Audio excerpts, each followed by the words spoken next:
کر لیں گے. سابق کرکٹر عبدالرؤف صاحب ہمارے ساتھ موجود ہیں. بہت شکریہ رؤف بھائی, آپ نے بابر سویرا کے لیے وقت نکالا. پہلے میچ میں تو ٹیم کا جو حال تھا وہ کہتے ہیں نا حال کیا ہے نہ پوچھو سنم, تو وہ تو خیر سب نے دیکھا. آج دوسرا میچ ہے اور چیلنج کا سامنا ہے, بلکہ چیلنجز کا سامنا ہے. دوسرے T20 میں کس پلاننگ کے ساتھ ٹیم کو کھیلنا ہوگا, کیا اسٹریٹجی اپنانی پڑے گی؟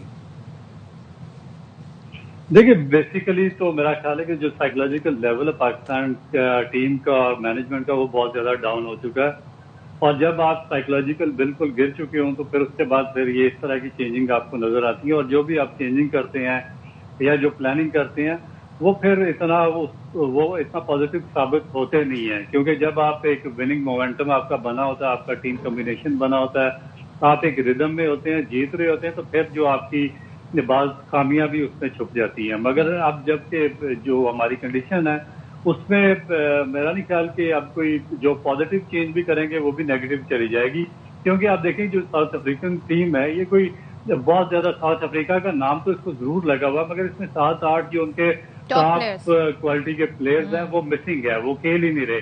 جس طرح ابھی کلاسن جو کہ دنیا کے ٹاپ کلاس ایک اگریسو بیٹسمین تھے جنہوں نے ایک نیچر چینج کی تھی T20 کی, وہ ریٹائر ہو گیا. ڈوسن نہیں ہے, رباڈا نہیں ہے, اور اچھے جو ان کے پلیئرز ہیں وہ مسنگ ہے.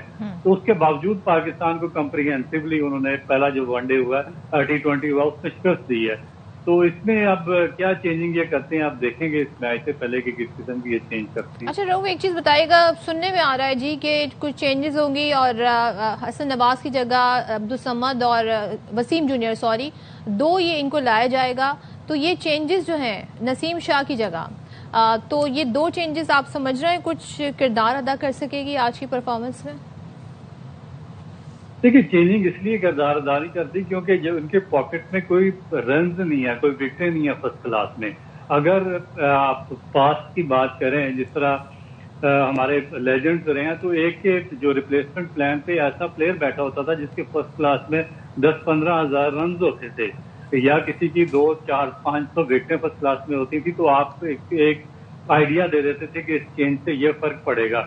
اب جو جو پلیئر جو ریپلیسمنٹ پہ آ رہے ہیں, جو آپ کے انٹرنیشنل پلیئر کھیل رہے ہیں ٹیم کے اندر, ایک تو ان کی پرفارمنس نہیں ہے, پھر جو ریپلیسمنٹ پہ بیٹھے ہوئے ان کے پاس نہ انٹرنیشنل ایکسپوجر ہے, نہ فرسٹ کلاس کا ایکسپوجر ہے, اور نہ ہی کوئی اتنی زیادہ پرفارمنسز ہیں. تو پھر اس لیے میں تو نہیں کہہ سکتا کہ کوئی بڑی پازیٹیو چینج ہے, اب ایک دم یہ آ کر پاکستان کو فتح کی راہ پہ گامزن کر دیں گے. یہ بس وہی ایک نارمل سی آپ روٹین چینجنگ ان کو کہہ سکتے ہیں. رؤف بھائی ایک کہتے ہیں نا کپتان کا کام ہوتا ہے to lead from the front.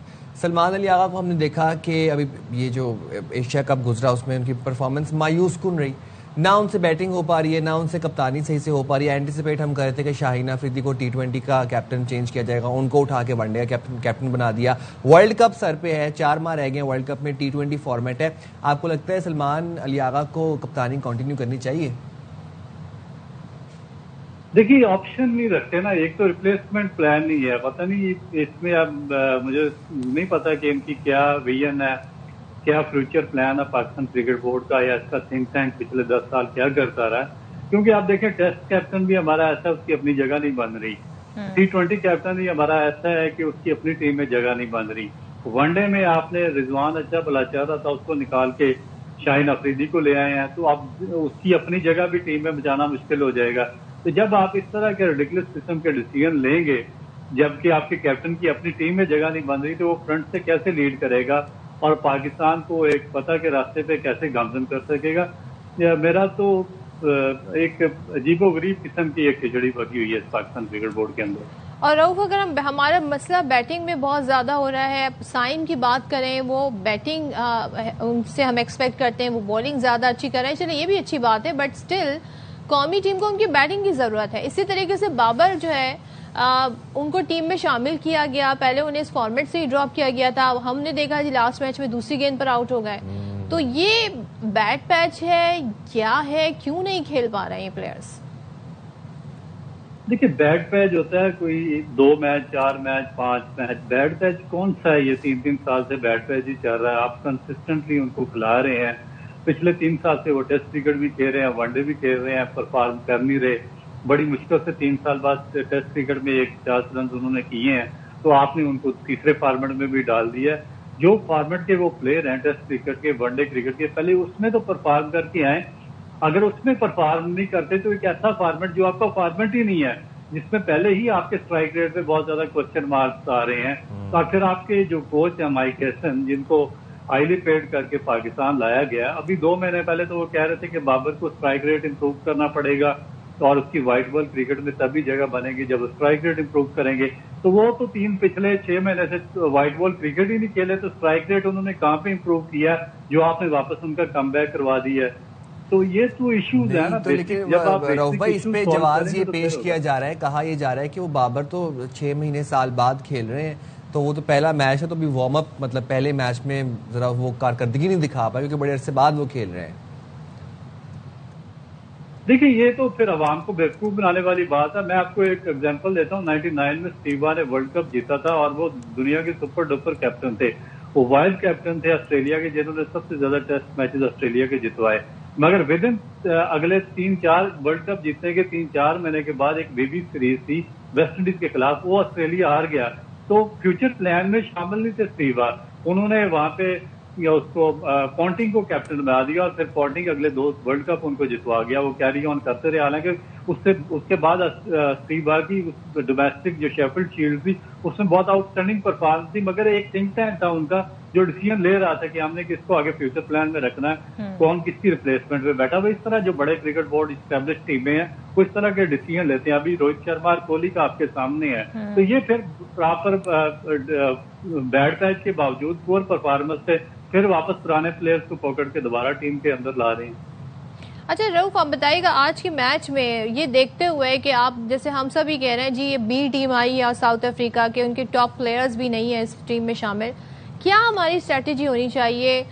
ظاہر ہے یہ تو آپ پچ کی کنڈیشن دیکھ کر ہی آئیڈیا ہوگا کہ ہمیں اگر ہم ٹاس جیتے ہیں تو ہمیں کیا پہلے بیٹنگ کرنی چاہیے بولنگ, لیکن آئیڈیلی کیا پاکستان اچھا چیز کرتا ہے اب حالیہ میچز کو دیکھتے ہوئے, یا ہمیں بیٹنگ پہلے کرنی چاہیے؟ کیسے ڈیسیژنز لینے چاہیے آج کے میچ کے لیے؟ دیکھیے ہمیں دونوں جگہ پہ ہمیں اسٹرگل کر رہے ہیں, ہم بالنگ میں بھی اور بیٹنگ میں بھی. بیٹنگ اگر ہم پہ ٹوٹل اچھا ہو جاتا ہے تو ہم سے چیز نہیں ہوتا. اب یہ پنڈی کا جو لاسٹ میچ ہم کھیلے ہیں اس میں جو آپ کی پی ایس ایل ہوئی ہے لوکل لیگ, اس میں 234 رنز تک چیز ہوتے رہے ہیں. T20 میچ میں 200 رن چیز ہوتے رہے ہیں, مگر ابھی ساؤتھ افریقہ نے 196 کیا اور ہم 55 رن سے میچ ہو گئے, ہم سے 150 رنز نہیں ہوئے. تو اب لاہور میں کیا کس اسٹریٹجی سے جائیں گے؟ کیا آپ مجھے تو خود نہیں سمجھ آ رہی کہ اب یہ پہلے بیٹنگ بھی کریں گے, کیونکہ اگر بیٹنگ پہلے کرتے ہیں یہ تو تبھی یہ کچھ ریزنیبل ٹوٹل کھڑا کر سکتے ہیں, کیونکہ سیکنڈ بیٹنگ میں تو ان سے بالکل ہاتھ پاؤں پھولے ہوتے ہیں اور ان سے سکور ہی نہیں ہو رہا.